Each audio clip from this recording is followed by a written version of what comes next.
માટે ગંભીર સમસ્યા બની રહી છે। ચોમાસા પૂર્વે ખેતીની તૈયારીઓ વચ્ચે ખેડૂતોને પૂરતું ડીઝલ ન મળતા ટ્રેક્ટર સહિતના કૃષિ સાધનો બંધ થવાની સ્થિતિ સર્જાઈ છે।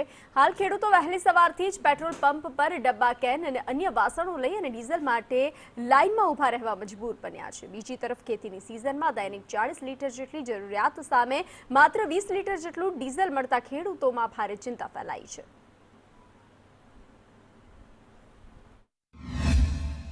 ખેડૂતોને ખેતી કરવા માટે અત્યારે ડીઝલ નથી મળી રહ્યું અને તેને લઈ ખેડૂતો પાસે જ વાત કરીશું કે ખેડૂતોને શું સમસ્યા છે। શું નામ તમારું? મારું નામ ગોવિંદભાઈ ધનજીભાઈ ઉડેચા। અત્યારે ડીઝલની કેવી સ્થિતિ? ડીઝલ અત્યારે જડતું જ નથી, શું કરવું? પબ્લિક ગમે પંપે જઈ ડબલા લઈને ખાલી આવવું પડે, એન્જિનમાં વાપરવું શું અમારે? આ ખેતી ચાલતા હતા બરોબર, પાણી અત્યારે બંધ કર્યું, પાણી નથી જડતું, નથી ડીઝલ જડતું, તો અમારે કરવું શું ખેતી મેથી? અન્ય ખેડૂત પાસે ડીઝલની શું સ્થિતિ? ડીઝલની ફૂલ શોર્ટ છે, ડીઝલ જડતું જ નથી। ખેતી અમારે કેવી રીતે કરવી ડીઝલ વગર? એન્જિન નો આખી એકી, ટ્રેક્ટર નો આખી એકી, ડીઝલ વગર ટ્રેક્ટર હાંકવા કેવી રીતે?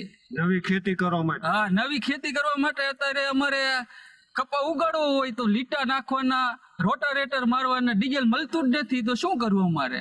અત્યારે ટ્રેક્ટર ખાલી ધારિયા હેઠે મૂકી દેવા પડે છે, ડીઝલ જડતા નથી, એના હિસાબે ખેડૂતને કપા ઉગાડવા છે। હવે પાણી નથી, કપા ઉગાડવાનો ટાઈમ થયો તો સરકારે પાણી બંધ કરી દીધું, ડીઝલ બંધ કરી દીધું, પેટ્રોલ બંધ કરી દીધું અને પીવાનું પાણી પણ 1.5-2 કિલોમીટર સેટે અમારે ભરવા જવું પડે। માટે મહેરબાની કરી અને થોડીક સરકાર શ્રી ધ્યાન આપે, બસ એટલું જ।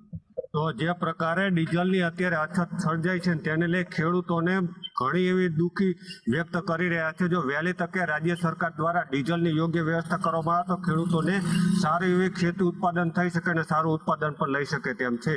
જગદીશ પરમાર, સંદેશ ન્યૂઝ, મોરબી।